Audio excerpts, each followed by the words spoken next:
Welcome to Express Bites, a series of short video workshops designed to help you transition into the world of work. Hi, I'm Ian and I'm at Youth Express. At Youth Express, we have been supporting young people transition into education, community and the world of work since 1993. And we're looking at a series of workshops around the job interview. And today we're going to talk about personal hygiene. Getting your personal hygiene right on the day is another important factor that we have to consider. It forms part of that little golden rule of that impressive first impression that you need to make on your new employer. So we need to consider how we're going to manage our personal hygiene on the day. You might have an interview, say 2 o'clock, 3 o'clock in the afternoon.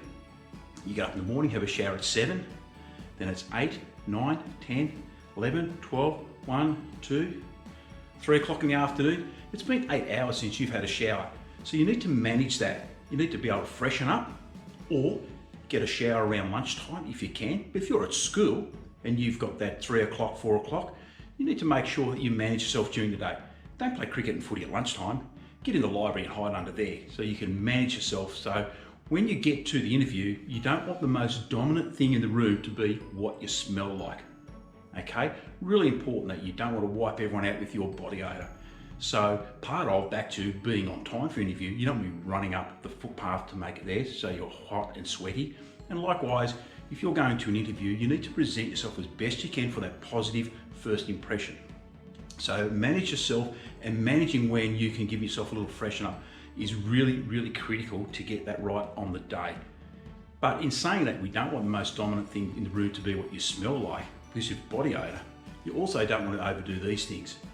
If you're going to absolutely cover yourself in deodorant or perfume, then that's going to be the most dominant thing in the room, and that can be a real turn off as well.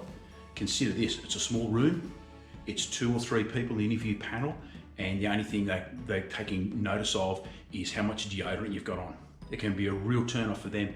And consider also, someone on the interview panel might be asthmatic, and it could be a real issue for you and be a real negative part of that first impression and a really negative thing for your job interview.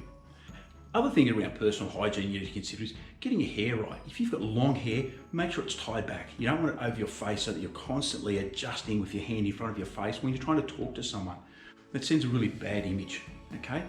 Get your jewelry sorted out. Don't have really long earrings so you're shaking your head around and it's clinking, clanging. It's a distraction, and instead of taking notice of how good you should be for this role, they're noticing these things like the jewelry, the smells, those things.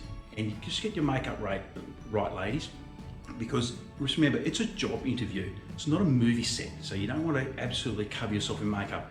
Nice, presentable makeup will work a lot better for you than excessive over the top. All right, so just remember these things. Manage yourself. Get your personal hygiene right. On that day, it's really important that the most dominant thing in the room isn't what you smell like.